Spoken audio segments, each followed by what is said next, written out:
I've had this theory for a while about what type of story best fits different types of media. Novels are amazing at conveying messages in their story and at describing complex topics because the reader has so much time to digest whatever is written down at their own pace. Every word is chosen specifically by the author, and they can focus on dialogue or description and include or exclude any information they deem as appropriate to convey the message they're trying to get across. Live action film and television are extremely visual, and so can show images of places so perfectly realized in an instant that would take pages upon pages to explain in the same amount of detail in a book. They typically rely heavily on the performances of their actors, and so they can be used to tell dialogue-heavy, character-driven, human emotional stories extremely effectively. And video games are interactive, and so excel at telling stories where the player character exerts a force on the world and can make decisions which influence the plot, rather than being an observer of the story like with most media. With video games, you are part of it. Therefore, video games are all about overcoming obstacles and solving problems. Now, these are by no means set in stone, and some of the greatest and most ambitious stories have came about by breaking the mold on what is considered the norm of each medium. But I think talking generally, across the popular and also the highly rated of each type, these ideas ring true. Books and films are great at a lot of things when it comes to storytelling, but so often I feel like they just can't seem to get violence right. I love reading, but have you ever read a fight scene in a book? They can be done tactfully, but more often than not they are just so fucking boring. Violence is all about tension and excitement, but it completely loses its steam when the scene has to be explained in detail using words at only the speed the reader can get through, usually making a fight that would last no more than 10 or 20 seconds in real time extend itself to minutes of description. The timing is so off that the only way to rectify the situation is to have the entire sequence play out in slow motion in the imagination, like a poorly edited Matrix where all the impact is lost because it's a fight scene encased in treacle. Films are better, and violence can be used to great effect in short bursts in gangster films or horror flicks, but long protracted fight scenes still come off as wholly unreal.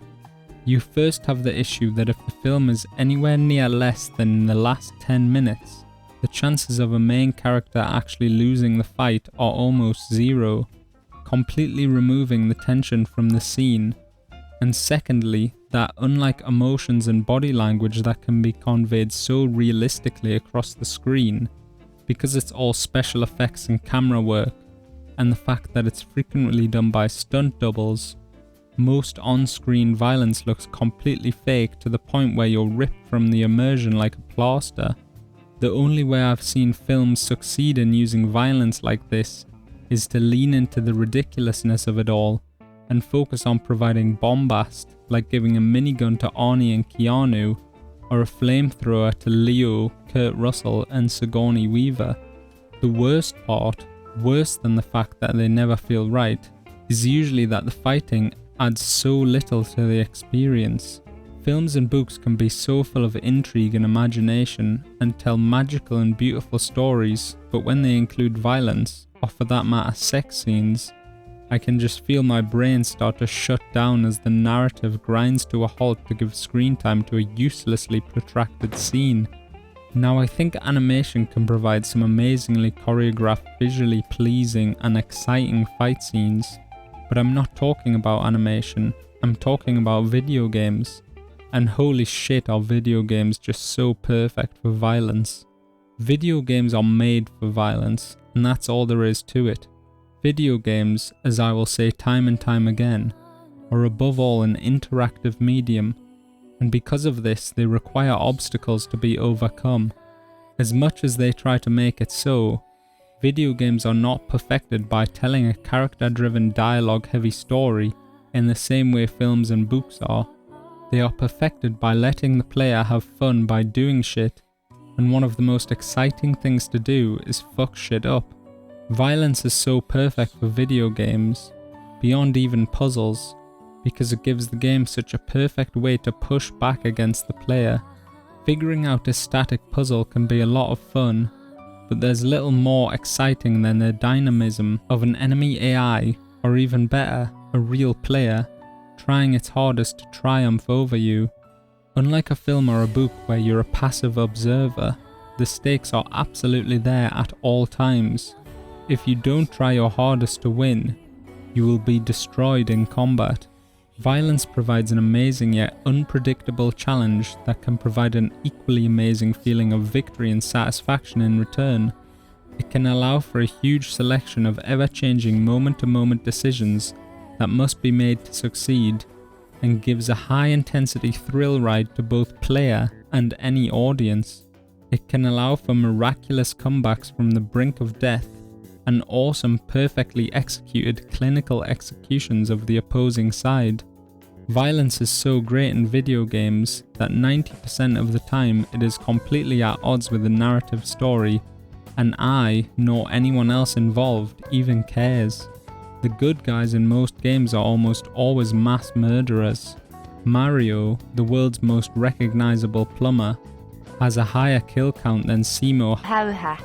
Nathan Drake kills so many people that they even have a trophy celebrating how disconnected it is from the story.